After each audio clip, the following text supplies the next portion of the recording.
अस्मद्गुरुभ्यो नमः। श्रीमते रामानुजाय नमः। श्री यादाद्रीशाय नमः। अखिलांड कोटि ब्रह्मांड नायकुडैन श्री यादाद्री लक्ष्मी नारसिंहस्वामी वारी दिव्य सन्निधानंलो अत्यंत वैभवपेतंगा भक्ति ज्ञान वैराग्यपूर्वकమైన శ్రీవ్రతమైన ధనుర్మాస వ్రత మహామహోత్సవం ఆధ్యాత్మికమైన దివ్య జరీ ప్రవాహంలాగా కొనసాగుతూ ఉంది.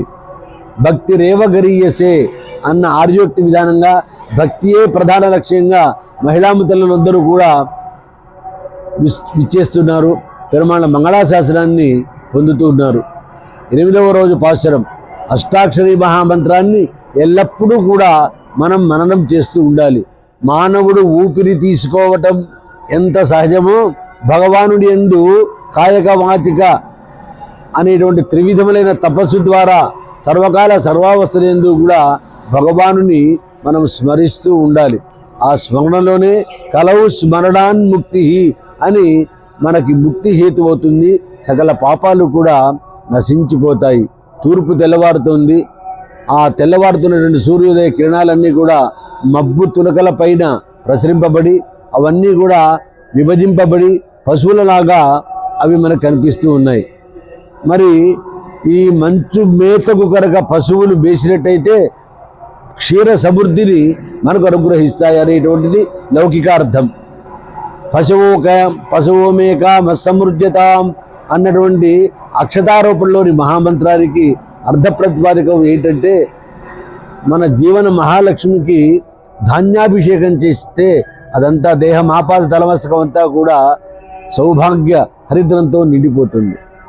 అలాంటి సూర్యోదయం జ్ఞాన సూర్యోదయం మనకు కలుగుతుంది. ఈ సందర్భంలో అహంకారాలు అనేటువంటి మనకు కలగకుండా చాణూర ముష్టికాసులు అనేటువంటి వారి పరోక్షం అహంకారము. ఆ అహంకార నిరసన మన ఆచార్యుడైనటువంటి కృష్ణస్వామి సంహరించేసి మనకి పరోక్షంగా జ్ఞానాన్ని అందించారు. ఆ తర్వాత కేశ సమృద్ధుడైనటువంటి పరమాత్మ కేన శివ కే శివ కే నశివ కేసి అనేటువంటి రాక్షసుని సంహారం చేసి లోకానికి మహోపకారం చేశాడు. అలాంటి భగవంతుని యొక్క గుణానుసంధానాన్ని మనం చేస్తూ యాత్ర వెళ్ళటమే పోవాన్ పోహిన్నారే యాత్ర వెళ్ళటమే దర్శించడమే ప్రధాన లక్ష్యంగా దాని లక్ష్యం అదే. ఆ లక్ష్యాన్ని సిద్ధింపజేసుకోవడమే ఈ యొక్క పాశురం యొక్క అర్థము పరమార్థము. సేవించండి, తరించండి. స్వస్తి.